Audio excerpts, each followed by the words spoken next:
What's going on, guys? Welcome back to the channel. Today we're going to be installing the Auxbeam Switch controller in the GX.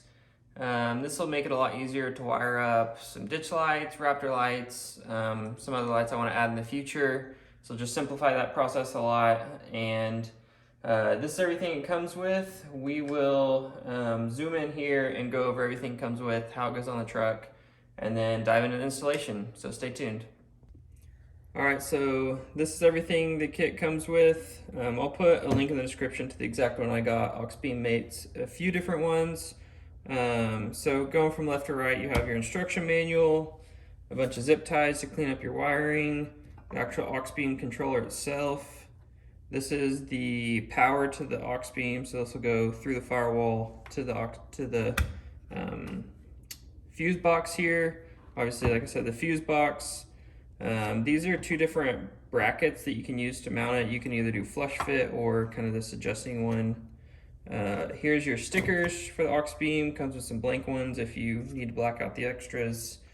A fuse tap, which will get power to the fuse box, some extra fuses, a 60 amp power, or the power wires, but with a 60 amp fuse in it. So extra fuses there, hardware, and then our mounting bracket for the fuse box. But we may end up mounting this directly to the truck fuse box. We'll see if we end up using that, but we'll jump into installing on the truck. All right, here's a quick update on how I installed the fuse box.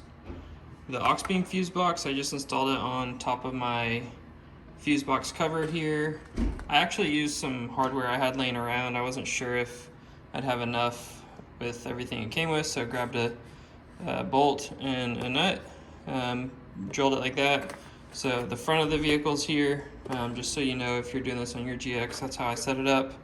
I think the power breaker I'm gonna mount right here, and then we'll keep going with the install. Alright, so the next step was I just crimped on the fuse tap that we're going to take to, I think, the heated seat fuse. Connected that to the red wire coming out of the switch, or the fuse box, and then I just, before I crimped it, I put a piece of shrink wrap on there, and we're going to heat that up to get it waterproofed, and then we'll get to the next step. Alright, so I got the two power wires bolted on here, and then the breaker mounted to the fuse box cover here too.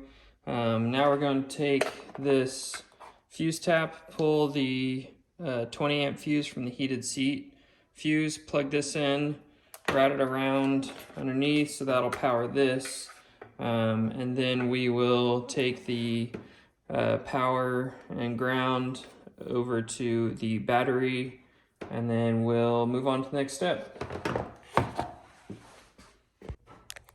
All right, so I got everything wired up here. Got the power wire wired to the battery here, the ground wire taken to where the ground from the battery gets plugged in to the frame over here. And then now we are going, and I tested it with just plugging directly into here with the switch panel, and it works correctly. So now we're going to take the wiring harness for the switch panel, go through the firewall and into the cab, and we will just cut a little hole in the firewall so we can get through, and then we'll get the panel installed inside.